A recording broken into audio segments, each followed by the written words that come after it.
नमः शिवाय। हर हर महादेव। सावन का पवित्र और पावन महीना बस अब खत्म होने ही वाला है। 19 अगस्त को हम मना रहे हैं रक्षाबंधन, और रक्षाबंधन पूर्णिमा वाले दिन होती है और पूर्णिमा पर ही सावन के महीने का समापन होता है। पूर्णिमा सावन के महीने का आखिरी दिन होता है। सौभाग्य से इस वर्ष सावन का जो अंतिम दिन है उस दिन सोमवार पड़ रहा है, यानी कि ये जो सावन है ये शुरू भी हमारा सोमवार से हुआ था और इसका समापन भी सोमवार वाले दिन ही हो रहा है।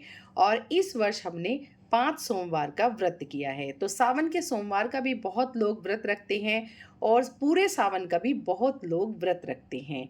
लेकिन कोई भी व्रत जब तक पूर्ण नहीं माना जाता जब तक हम उसका उद्यापन नहीं कर देते। तो अगर आपने सावन के सोमवार का व्रत रखा है तो भी आपको विधि विधान से उद्यापन करना है, और अगर आपने पूरे सावन का व्रत रखा है तो भी आपको विधि विधान से सावन के सोमवार का सावन का व्रत का उद्यापन करना चाहिए।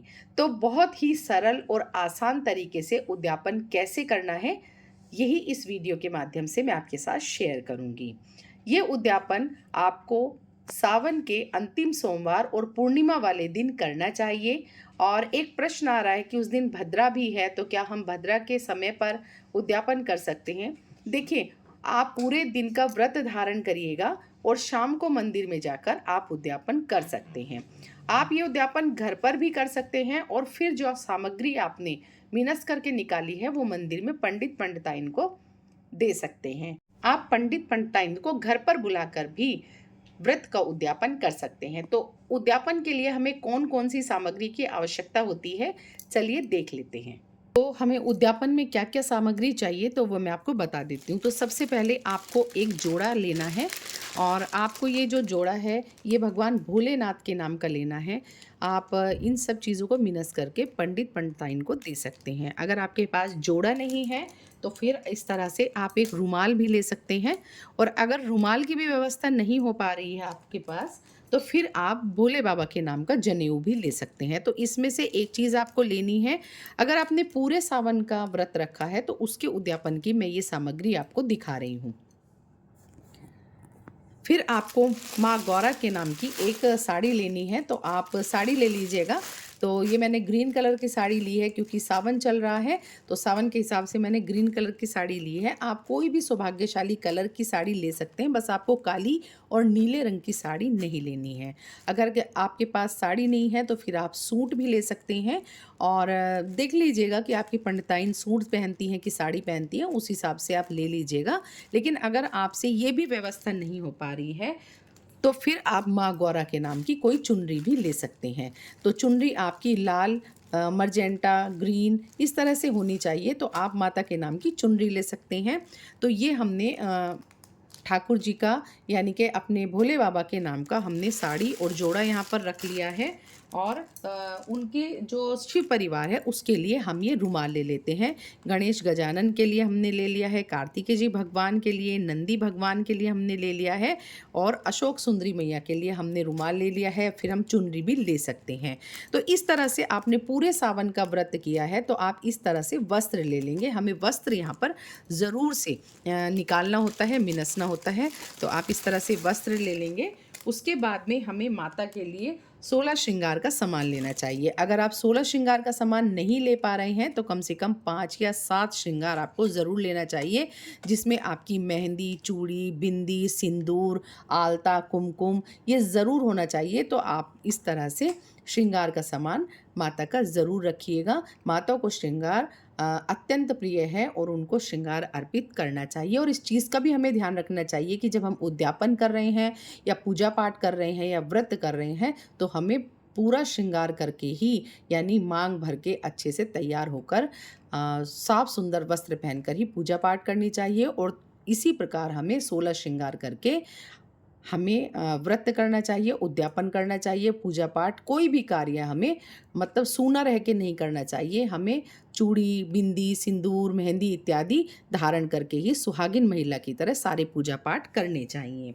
इसके बाद में हमें क्या करना है, इस सफ़ेद चीज़ का दान किया जाता है, मतलब हमें चावल का दान करना चाहिए। भोले बाबा को चावल, हमने पूरे सावन उनको अक्षत समर्पित किया है, तो उद्यापन में हमें अक्षत ज़रूर रखना चाहिए। मैंने यहाँ लोटे में भर के रख लिया है, आप चाहें तो पन्नी में डाल करके पैक करके भी इसको दे सकते हैं, किसी कटोरी में, थाली में दे सकते हैं, या लोटा अगर आपको दान करना है तो आप इसमें भी दे सकते हैं।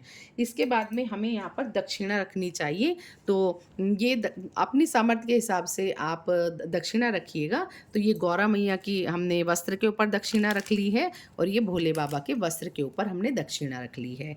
इस तरह रखने के बाद में, क्योंकि हमने पूरे सावन भगवान भोलेनाथ को बेलपत्री समर्पित की है, तो सभी सामान के ऊपर हमें इस तरह से बेलपत्री रखनी है। और बेलपत्री रखने के बाद में एक हाथ में हमें जल लेकर लोटे से, और इसके ऊपर से 5 या 7 बार हमको वार देना है, मिनसना है।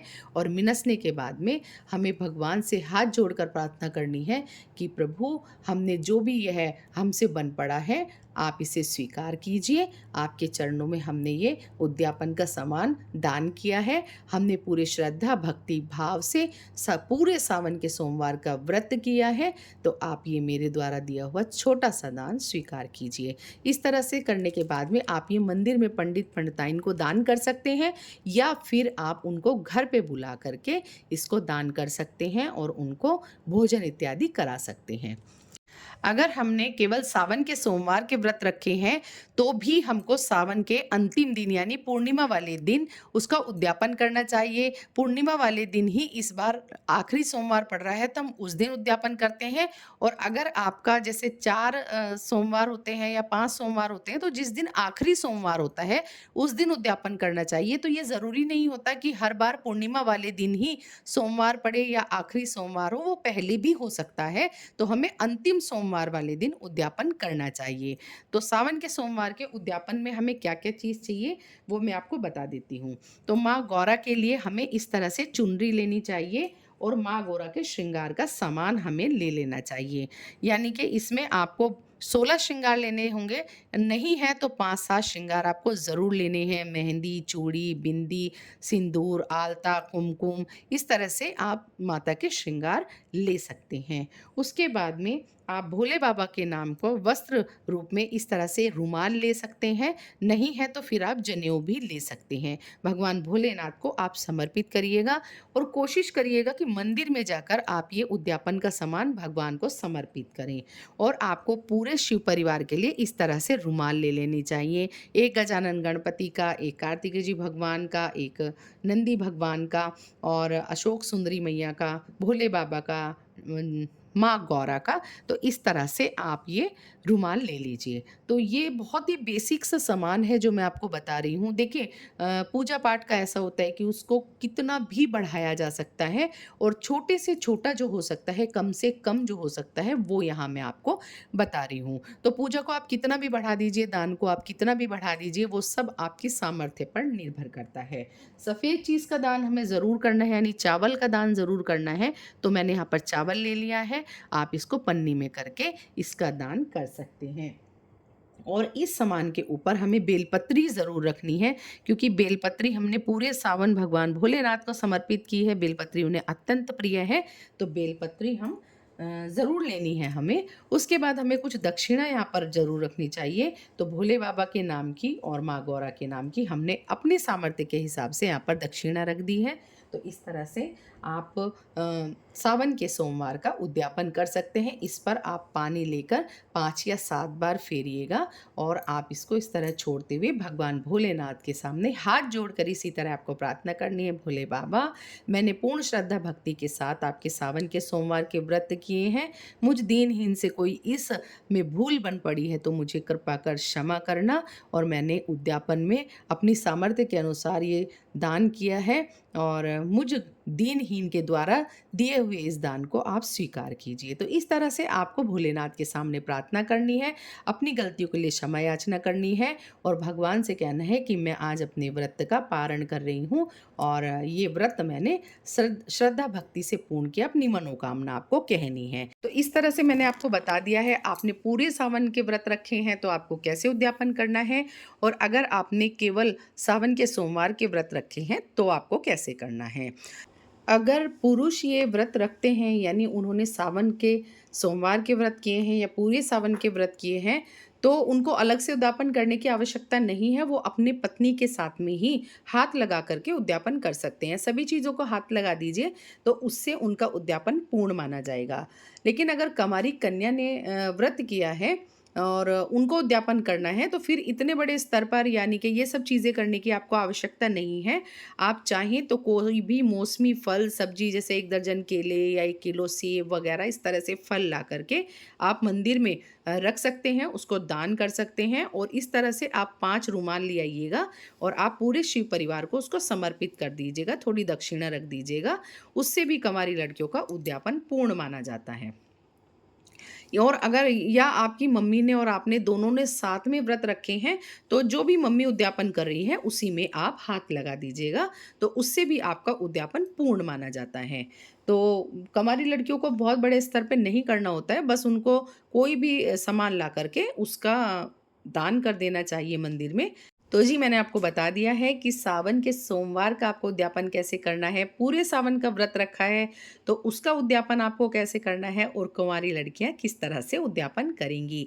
और वीडियो आपके लिए ज़रा-सा भी यूज़फुल हो तो शेयर ज़रूर कीजिएगा और मेरे चैनल को अभी तक आपने सब्सक्राइब नहीं किया है तो ज़रूर सब्सक्राइब कीजिएगा, लाइक, कमेंट, शेयर कीजिएगा। तो आशा है कि आपको जानकारी पसंद आई होगी। मिलते हैं नई वीडियो के साथ, तब तक के लिए जय श्री राधे। ओम नमः शिवाय।